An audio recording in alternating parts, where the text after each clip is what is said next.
वीरम देव कानड़ देव के पुत्र, जालोर के राजा कानड़ देव, चौहान राजा कानड़ देव के पुत्र वीरम देव और दिल्ली के सुल्तान अलाउद्दीन खिलजी की पुत्री फिरोजा। दिल्ली रे सुल्तान री बेटी फिरोजा कहवे कि मैं वीरम देव थाऊं ब्याह करूं। बताओ, वीरम देव ने मना कर दिया कि नहीं नहीं नहीं, मैं तेरे से शादी नहीं करूंगा, मैं शादी नहीं करूंगा। बताओ, आज रो कलयुग होतो तो ऐसा होता क्या?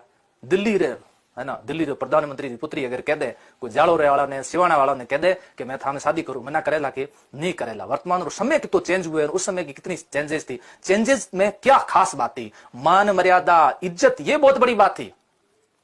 मान मर्यादा इज्जत, ये बहुत बड़ी बात हुई थी। वर्तमान के अंदर ये जो पसंद करके जो ये लोग शादियां कर रहे हैं, जो लव मैरिज कर रहे हैं, माता पिता के बिना अनुमति के जो ये लोग कर रहे हैं, क्या कर रहे हो आप लोग? इनसे भी थोड़ा बहुत सीखो। किससे? वीरम देव जी से भी थोड़ा सीखिए। कहा गया मामा लाजे भाटिया न कुल लाजे चौहान। क्या कहा गया कि मामा लाजे मारो भाटिया, भाटी मामा है, बेबी शर्म से उनका सिर झुक जाएगा। कुल लाजे चौहान, जे मैं पढ़ू तुर्कनी तो पश्चिम में उगे भौण। ये तुर्कनी मैं थाने नहीं पढ़ू, मैं थारे में शादी नहीं करूं, तू जिद मत कर। तुर्कनी के पढ़नू तो वीरम नहीं तो रहूं अखंड कुंवारी।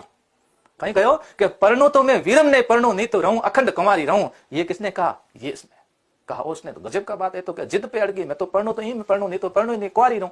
अब ले भाई, या तो कुंवारी रहना पड़ेगा या फिर वीरम को आओ, सेना लेकर के आइए, पकड़ कर ले जाइए और शादी कर लीजिए। तो सेना लेकर के आए, वीरम देव लड़ने के लिए गए और कमजोर पड़े तो वीरम देव ने अपना सिर काट करके आशापुरा मां को चढ़ा दिया। आशापुरा मां को जब इन्होंने सिर चढ़ा दिया तो यहाँ जो सेना आई थी उसको लगा कि वापस क्या ले जाएंगे, सबूत के रूप में कुछ लेके चलते हैं। और सिर लेकर के सबूत के रूप में जब गए, अब फिरोजा सज धज करके आई, है ना। फिरोजा क्या सज धज करके, तो कहा गया कि फिर सज धज फिरोजा, सज धज तुर्कानी हिंदवाणी हुई।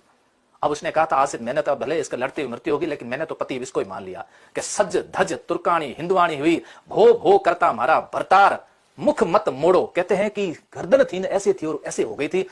कटे हुए सिर ने भी इधर सामने देखना उचित नहीं समझा था। कुछ सीख लो, इनसे भी सीखो। अपनी पसंद बहुत बड़ी बात नहीं होती है, हमारे माता पिता की पसंद भी बहुत बड़ी बात होती है। हमारे माता पिता के संस्कार भी बहुत बड़ी बात है, उनको भी हमें ध्यान में रखना चाहिए। जीवन केवल सुंदरता पर ही नहीं टिका है। हालांकि फिरोजा अपनी जगह सही है, गलत नहीं है। फिरोजा ने मन ही मन, सच्चे मन से अपने वीरम देव को पति मान लिया था, तो दूसरे को मानना थोड़ा मुश्किल होता है, लेकिन ये भी अपनी जगह सही थे।